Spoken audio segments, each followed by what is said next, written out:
John Stage, right? Seems made up. I know. It's my real name. It's a goofy, weird, silly name, but it matches my personality, so I'm going to keep it. It's my name. I do wish I had a good nickname. I've never had a good nickname. I was a senior in high school. The captain of the football team called me Douche. That was my nickname for a bit. Not great. I really hated it when some nerdy freshman would walk up to me and go, "Hey, what's going on, Douche?" Nope, that's not for you. Right? Because it's one thing when the captain of the football team calls you Douche. It's quite another when the second chair trumpet in the jazz band calls you Douche. I'm not having it. Yeah. They'd yell it down the hallway. "What's up, Douche?" I didn't like it. I hated it. Yeah. I grew up in a small town. We had so little diversity in my high school, we made fun of the Italian kid because he was tan. Yeah, that's where I lived. Yeah. They called him a dark-skinned whitey. I thought that was kind of mean. Yeah. One kid called him a burnt cracker, and it kind of stuck.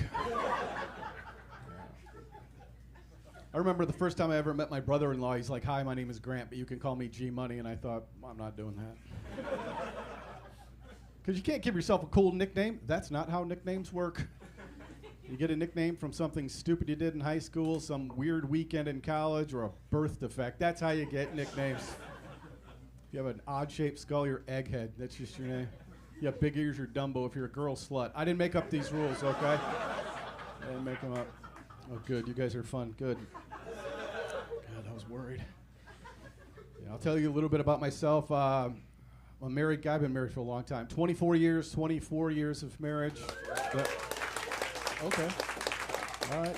Give it up for staying together for the sake of the kids. You guys are nice people. No, that's a joke. You guys are terrible people. No, I'm a happily married guy. I'm pro-marriage. I like it a lot. It's great. But, my wife and I, we're an aging couple. We're getting older. When you get older, you start having conversations about things you've never talked about before. Lately, we've been talking about retirement and the cost of retirement. And I think we finally found a plan we could afford. It's called murder-suicide. Yes. Have you heard of this? Yeah, no, okay, you've heard of it? Yeah, they talk about it on the news once in a while. Yeah, it's like the cheapest one. It's pretty great. Yeah. I do have to buy a gun, though. I have to get a gun. I think I'm going to go all out, spend some money, get something flashy, something fancy, because nothing's too good for my girl. Yeah.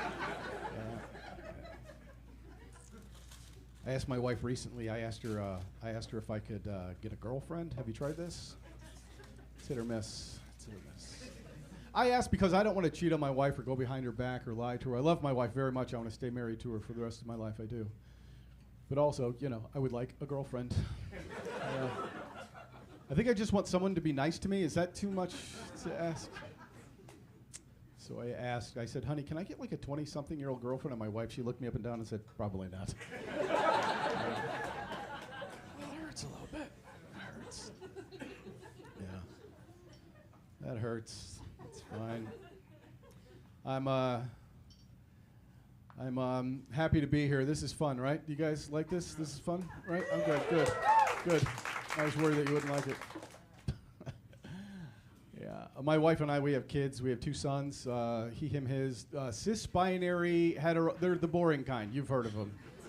They're good kids, though. You'd like them. The oldest one, he just graduated college last year, Columbia College. That's pretty cool. Yeah. He's got a job. He's making money. It's the best. I was worried for a little bit because he was studying cinematography, and I'm like, I don't know what that is. How do you make $1 doing that? Yeah, but he is making it work. I've never paid more money for something I really don't know what I'm getting in return. Like, here's all of my money. What do I get? You won't understand. I'll take it. I don't know what I'm doing. Yeah, but he's doing great. My youngest son, he is 16 years old. He was 6'5" and 300 pounds. Okay, yeah. It's a lot. And I was supposed to be the alpha in the house. It's hard when there's a polar bear running around. He's big.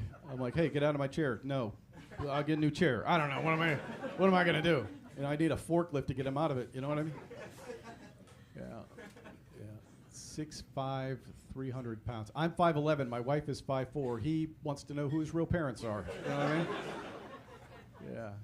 The thing is like we are his real parents, and I don't know what weird freak genetic mutation took place to give us this giant moose, but he's our moose. He is our moose. I told him, "I know you're ours. I was there for the birth. I was there for the conception as well, and I have pictures of both," but he doesn't want that kind of proof.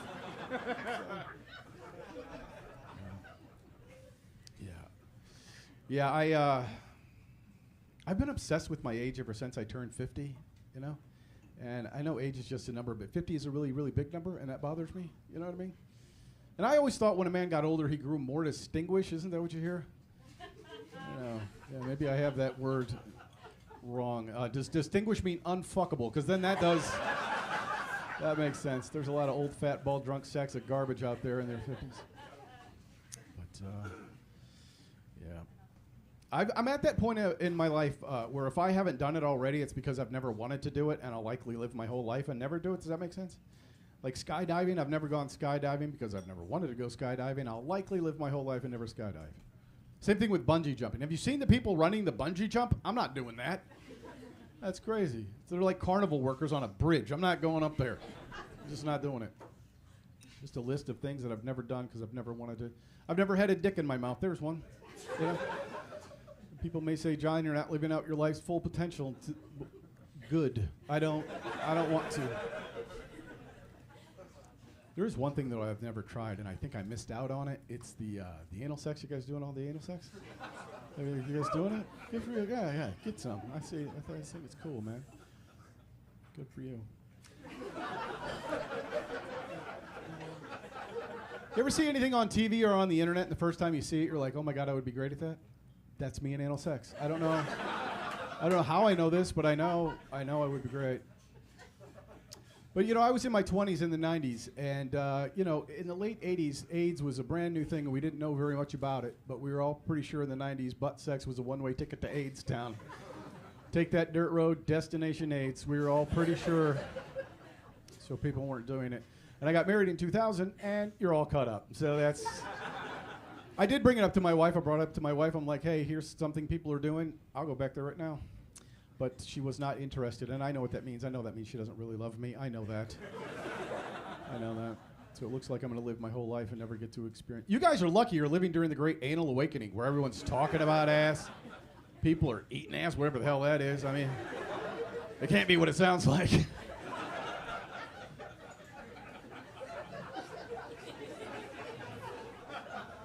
Girls have chunks of ass hanging out. Kids are butt banging each other every weekend. I think it's great.